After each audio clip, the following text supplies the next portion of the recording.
Okay, so one word you're going to hear all the time in English is the word catch.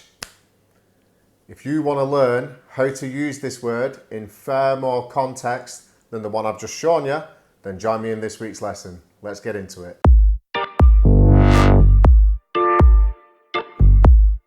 Hey, happy Sunday. So before we get into this week's lesson, I just want to mention something. Yesterday, I featured in a listening activity on another YouTube English channel. The channel is called My Little English Page and it's run by Maureen. She has an awesome channel. I'll put a link to the video that I featured in yesterday in the description so you can go and check that out, and also check out Maureen. She's a brilliant teacher and her channel is very good. Okay, so let's get on with today's topic, which is the word to catch. Now, the dictionary definition, the first one for the word catch, is to intercept and hold something which has been thrown or is falling or has been projected by something. So for example, I'm going to catch the pen. Catch. I caught the pen. I held and intercepted it. Now this is an irregular verb. When used as a verb, it is irregular. The word is to catch, but the past tense is caught. I'll put that up there. This is quite a hard word to pronounce for non-native speakers, I know this. So the past tense is caught, and whenever we go through the examples and you hear the word caught, I'm giving an example of how we use the word catch. Understood? Okay, let's go. Okay, so the first alternative way that we use the word catch is to capture a person or an animal that has or would try to escape, to get away. And we use the word catch. So to give you a couple of examples, if a person is in prison and they escape prison, the police and the prison guards will need to catch them, to capture them. It's exactly the same as capture. He was caught by the police. Or if you have a pet dog and you leave your door open to your house and the dog runs away, and then you might need to catch the dog because the dog will run away. So that's the word catch, and it means to capture. Okay, another way we use it, which is similar but not quite the same, is to describe successfully reaching someone who was ahead of you. So if you're walking through your town, la la la la la, and you see a friend of yours up the street, then you might need to walk fast, and eventually I caught him, or I caught up. To catch up is a phrasal verb, and we use it in a lot of contexts, but in this context it means to be successful in reaching a person who is in front of you. Another way we use it is to describe unexpectedly being in an unwelcoming situation. So for example, I went walking in the street and it started to rain really heavy and I got caught in a thunderstorm. I got caught in the thunderstorm. I unexpectedly found myself in an unwelcoming situation. The next use of the word catch or caught is to be discovered doing something that is incriminating. So to be discovered doing something that you shouldn't have been doing. So for example, if a person works for a shop, a supermarket, whatever, and that person is stealing money out of the till, then they shouldn't be doing it.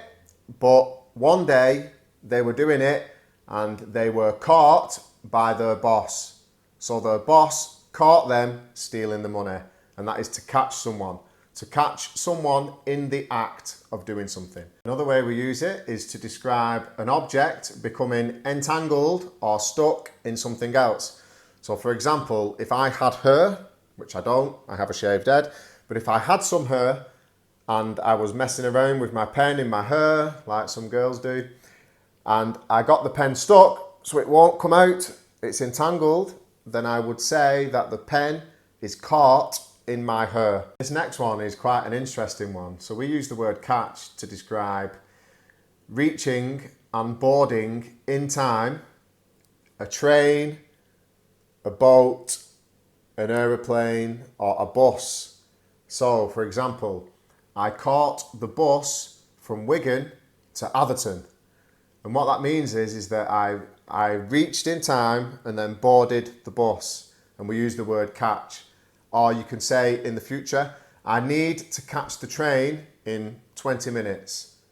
So that's a good example of the word catch, and it means to reach and board in time, either a bus, a train, aeroplane or boat. Then the next one is quite similar, and it means to reach or be in a place in time to see a performance or a TV program. So a couple of examples. I was hoping to catch my daughter's play, but I didn't make it in time. Or I was hoping to be home in time to catch my favourite TV program, but I didn't make it in time. Okay, moving on. The next use of the word catch means to hear or understand something. So if you didn't catch that, it's to hear or to understand something.